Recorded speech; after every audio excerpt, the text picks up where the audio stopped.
Welcome to Philanthropy SA. This is a podcast about and for the philanthropic community in San Antonio and South Texas. We introduce organizations and people who are making an impact in the community.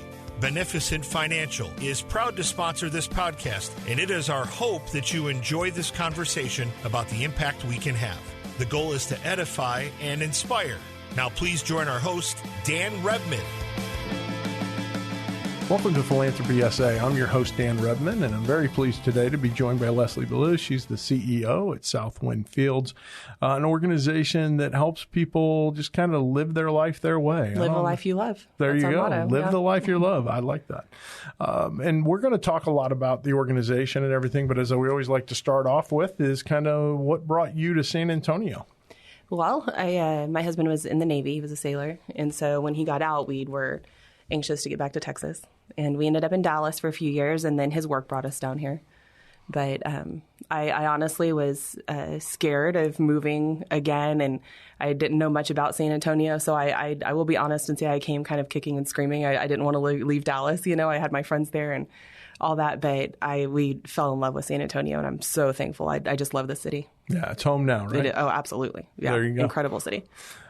And so from the looks of things you've been in, of course, I've known you from prior experience at Providence Place, but you know, you've kind of this notion of serving others is not a new thing for you. No, not at all. So talk about how that came to be on your heart and how that, you know, manifested itself into various things you've done over the years. Yeah. So I would say that I grew up in a family where serving others was important for sure.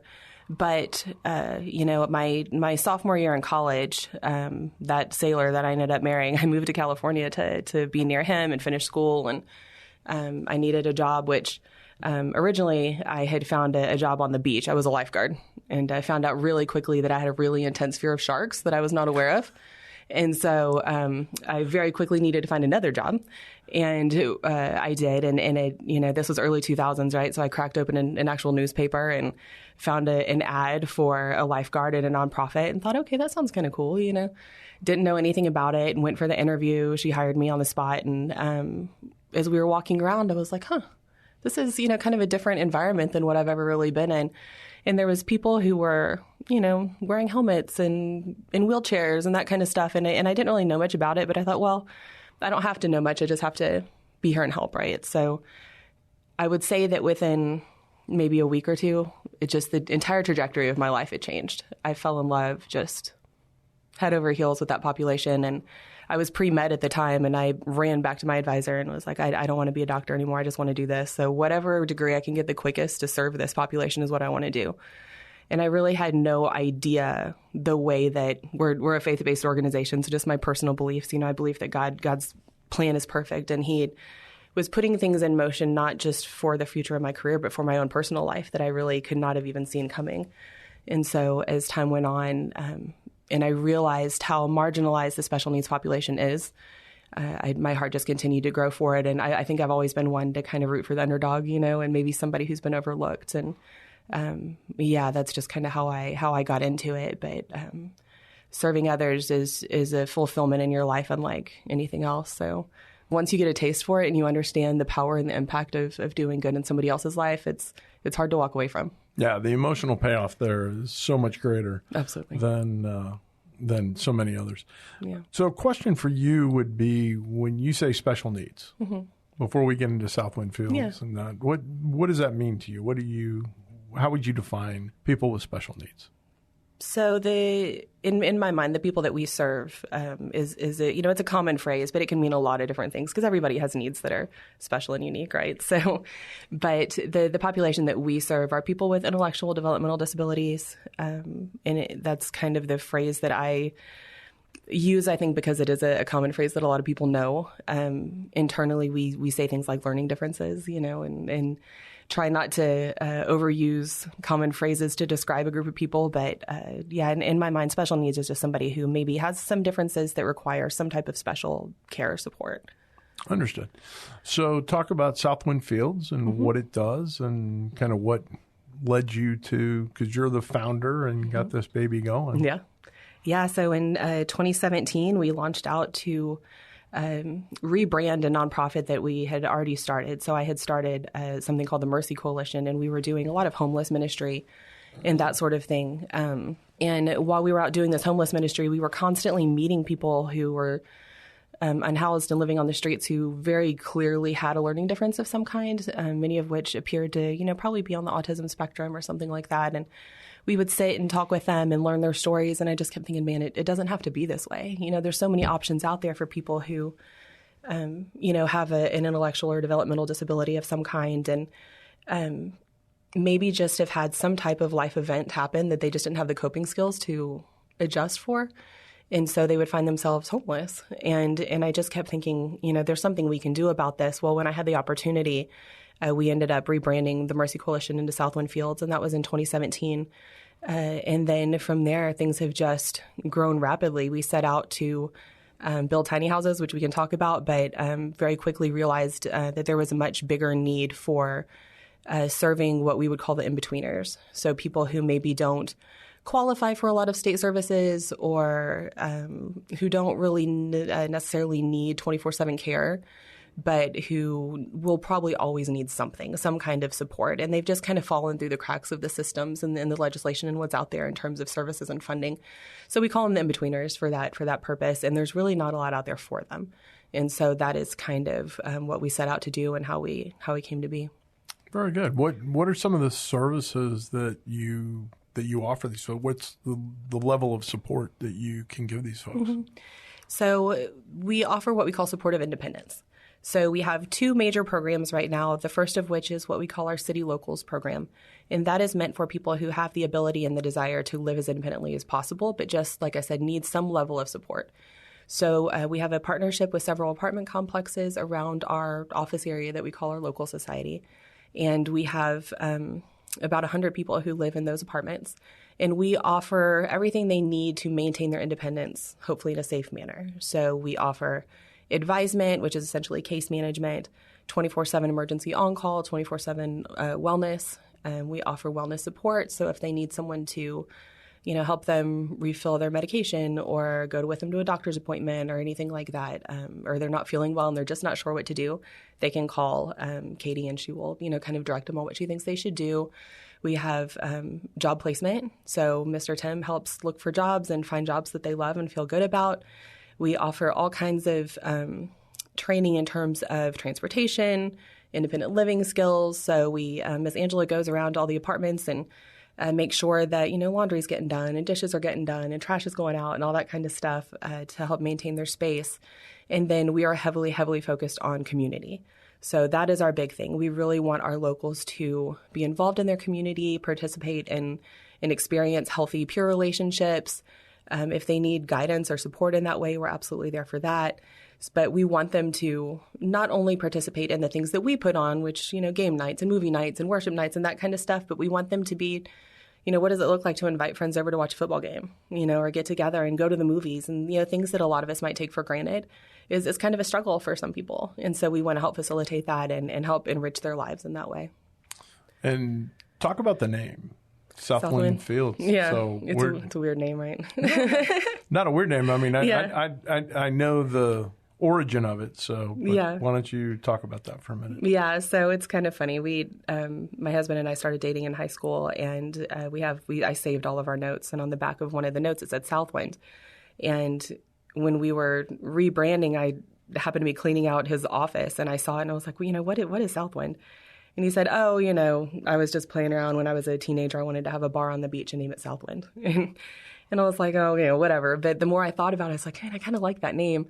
And so I started researching, and as it turns out in the Bible, the Southwind is often referenced anytime that God is doing healing or helping usher in, a welcoming spirit or, anything like that. And so building community, the Southwind is referenced throughout the Bible in a lot of really loving and positive ways. And so I kind of latched onto it. And then because we were working on building community, I put Fields on the end of it.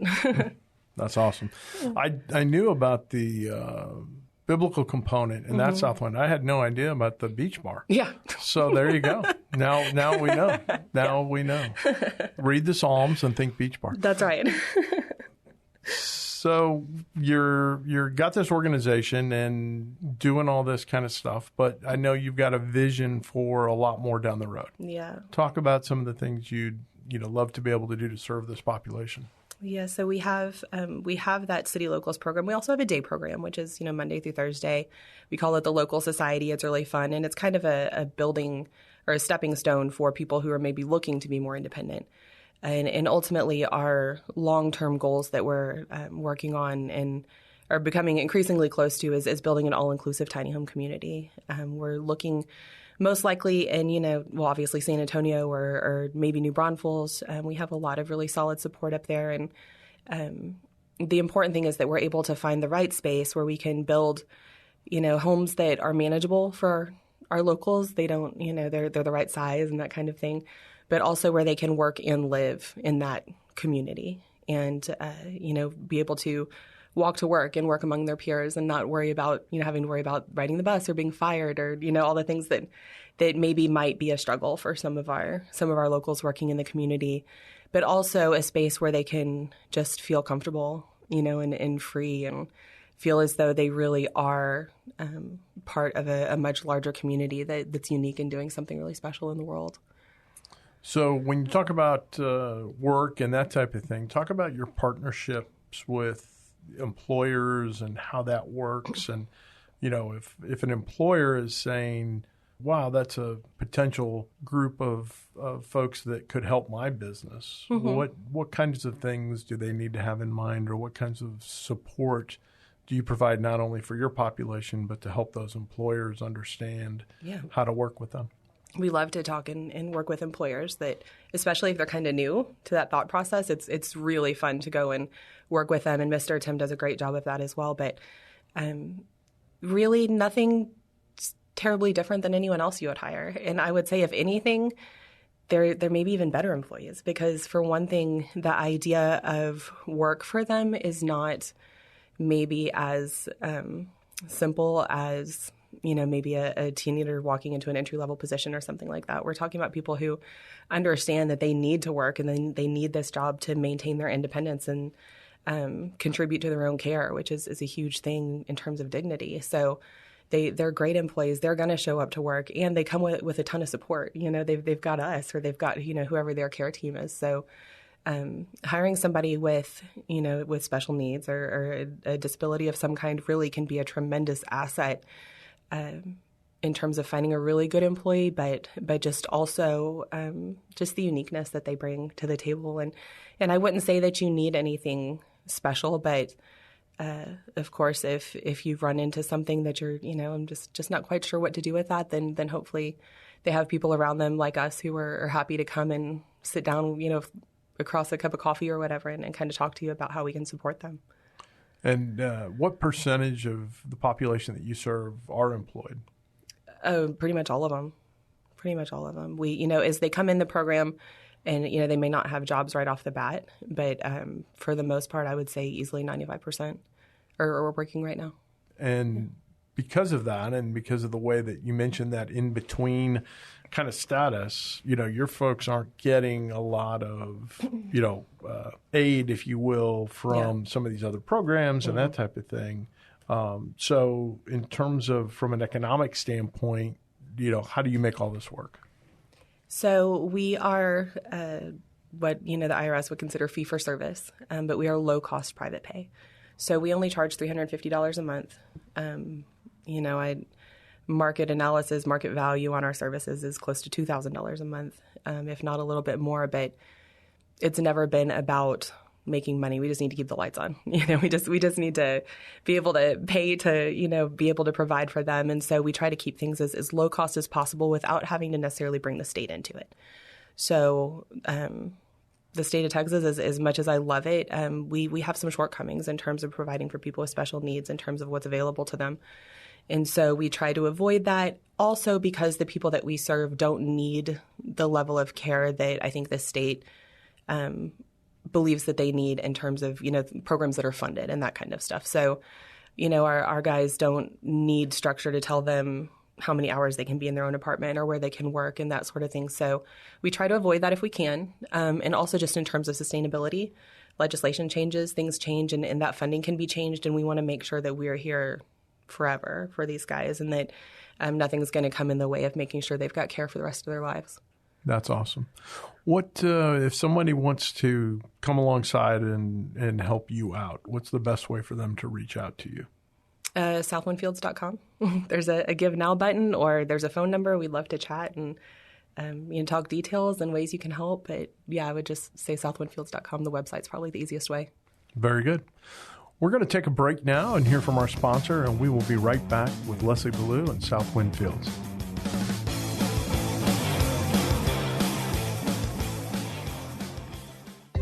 Many of you out there care deeply about wanting to make an impact on the world around you. You want to help take care of the people and organizations that are important to you. We understand that because we feel the same way. Beneficent Financial wants to help you. Our mission is to help people like you with professional, individualized financial advice achieve their objectives. Whether your financial legacy will stay within your family or benefit the community at large, we are able to help. Call Beneficent Financial today at 210-999-5511. In addition to traditional wealth management, we offer philanthropic services such as direct donations of required minimum distributions, donor-advised funds, and foundations. Call 210-999-5511 or go online to beneficentfinancial.net. Let us help you do well so you can do good. Securities offered through Momentum Independent Network, member SIPC/FINRA.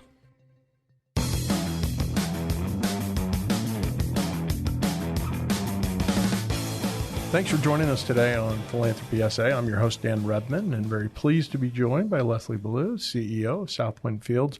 We've been talking about all the great services that you provide and the population that you serve and that type of thing. What else do you want us to know that I haven't asked so far about Southwind Fields? Because in a minute here, I'm going to pivot a little bit and want to talk about, nonprofits in general and some of that kind of stuff. I would say that I would like to believe that we're unique in the way that we provide services. I try not to even use those terms because we really look at it as just doing life alongside our locals. It's not an us and them kind of mentality. It is very much just us doing life together, and we don't have anything that they're not welcome to. They are welcome to be a part of meetings that we have. They're welcome to sit in on board meetings. If we travel, they can go with us. We're never doing anything that they can't be a part of. Open door policy, 100% of the time. We just really prefer to think of ourselves as one large community. It's not a job for us. It's a lifestyle. It's a lifestyle decision. It's a day-to-day choice that we make. And I would like to think that sets us apart just in terms of the way that we handle issues when they come up, or just the things that we're offering them to allow them to maintain not just independence, but find freedom, that they might not otherwise have, receiving different kinds of services and that kind of thing. We really want them to live their own lives and be happy and feel like they have control of their future. So I would say that's a really important component of who we are. Very good. Talk about a little bit about kind of like organizations. I know there's a couple of organizations out there that, have really inspired you in terms of the direction that you're taking things. Why don't you talk about those and kind of what inspired you?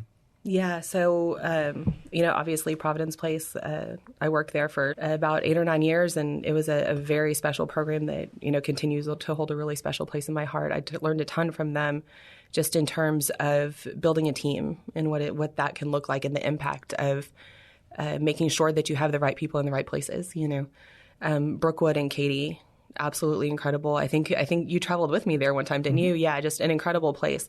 And they have taught us a lot, and still do. Vivian Schutte, just incredible, and has walked with me for years now, and has really just dug in with me and taught me what it means to serve from a Christ-centered perspective, but also in a way that focuses on the fact that you work for them.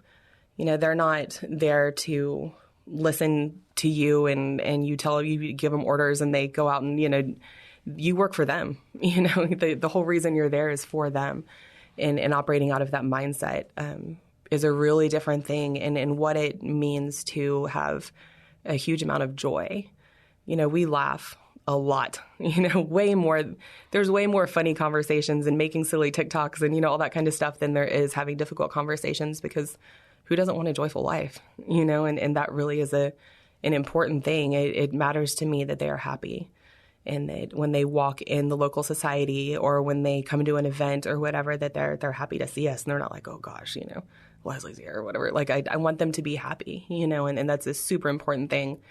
And then Alan Graham at Mobile Loaves and Fishes, a community first in Austin, in the tiny house community up there, has been hugely inspirational with just how they've set up their community and the reasons behind the way they've set it up and that sort of thing. But yeah, lots of good places.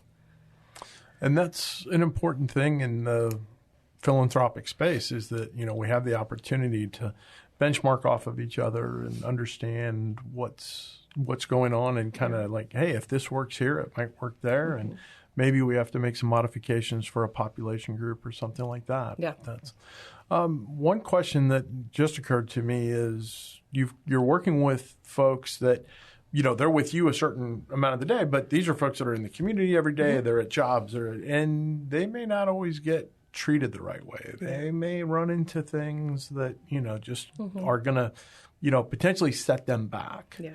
And how do you deal with that? And then kind of like help us as we encounter folks that may have an issue that just seems a little off to someone, right? Mm-hmm.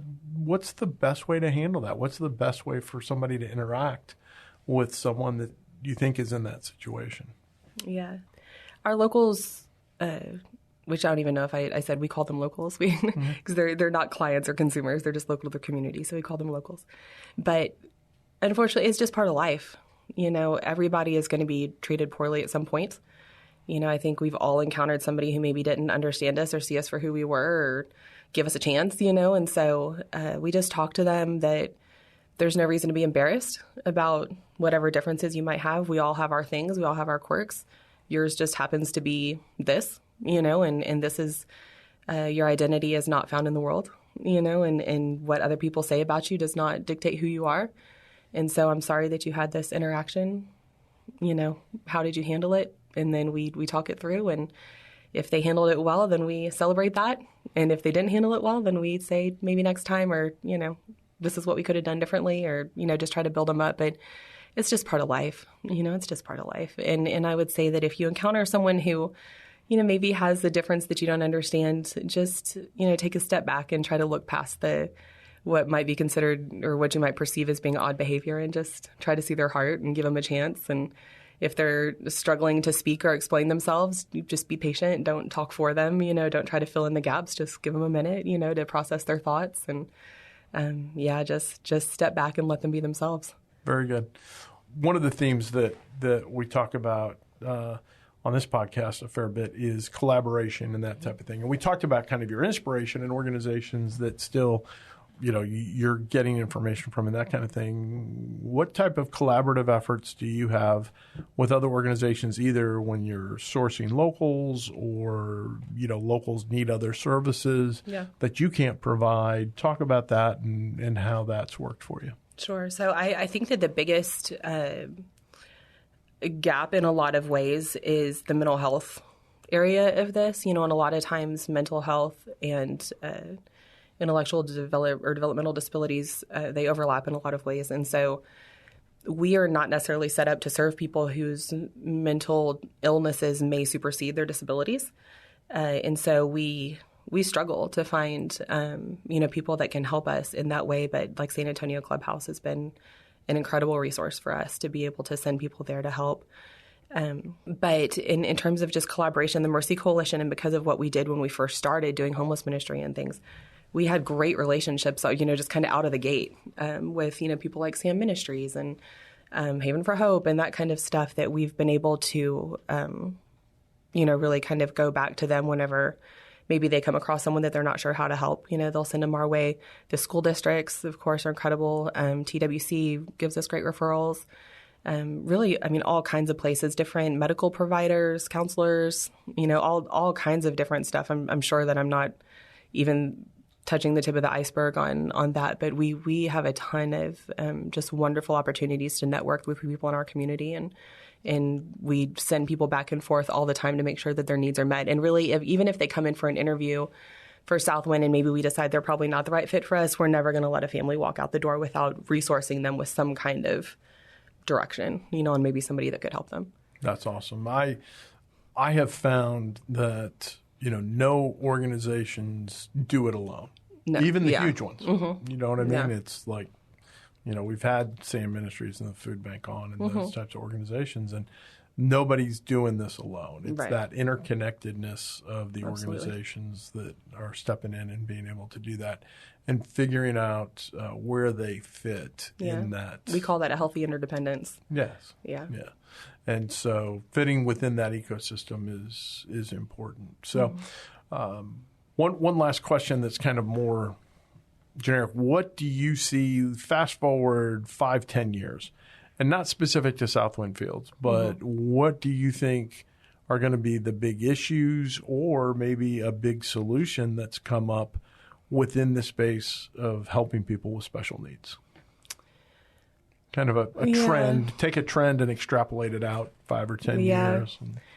I think the opportunities for people to live in a more community-based mindset, there's incredible organizations like, 29 Acres and Marbridge and, like I said, Brookwood, all kinds of Daymark. There's all these places that are building these beautiful communities where people can live alongside one another in a way that they feel really good about and have control over and is well maintained and taken care of and that sort of thing. And I hope that trend continues to grow. We know through Kronkowski's research that there are way more people, especially even just here. I mean, we serve people from all over the country, but even just here in San Antonio, there are so many people. I think the number's like 84,000 that are not receiving services of any kind because there's just not there's not enough people out there, right? So, the waiting list right now for home and community-based services that are funded by the state is still upwards of 15 years. So if you don't get your child on that list as soon as they get a diagnosis, there's a really good chance that they're still not going to be receiving funded services by the time they're an adult or, heaven forbid something were to happen and lose their care, then it really becomes a problem. So I hope that there continues to be a growing trend of community-focused kind of things, low-cost opportunities. There's a lot of wonderful organizations that, because it takes a lot of money to make this stuff happen, that may not be necessarily realistic or attainable for some families. And so I hope that there's continued growth and consideration for maybe lower income families and opportunities to serve them and help to fund those programs. Very good. What would you say to that person who's got, a son, a daughter, a nephew, niece, whatever, that is in a situation where they probably need some help and aren't getting it? I would say come up with a plan, whatever that looks like. So financial planning, even if it's just a little bit, even if you don't have a ton to set aside, that's okay to set aside something and start building some type of nest egg for them. But just make calls, get online, you talk to, like social media groups are full of ideas that can really be very supportive. And the people you do speak to or organizations that you go to for help, if they're, like I said, if they're not the right fit, don't leave until they've given you some ideas on things you can do.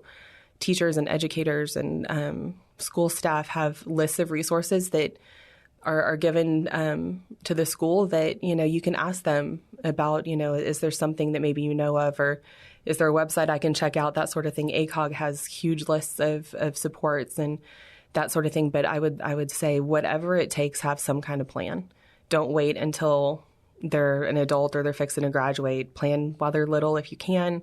If they're already older and you haven't started planning, it's not too late. Do it now. Don't wait until something happens. Don't wait till life changes. It's just so much easier on everyone, especially them, if they kind of know that there is something there to support them long term, and it's not going to be a scramble if life throws a curveball. Yeah. So I always like to end with, what's the question you wanted me to ask that I didn't? Yeah, I kept trying to be prepared for that. I was asking them in the car. You asked a lot of really good questions. The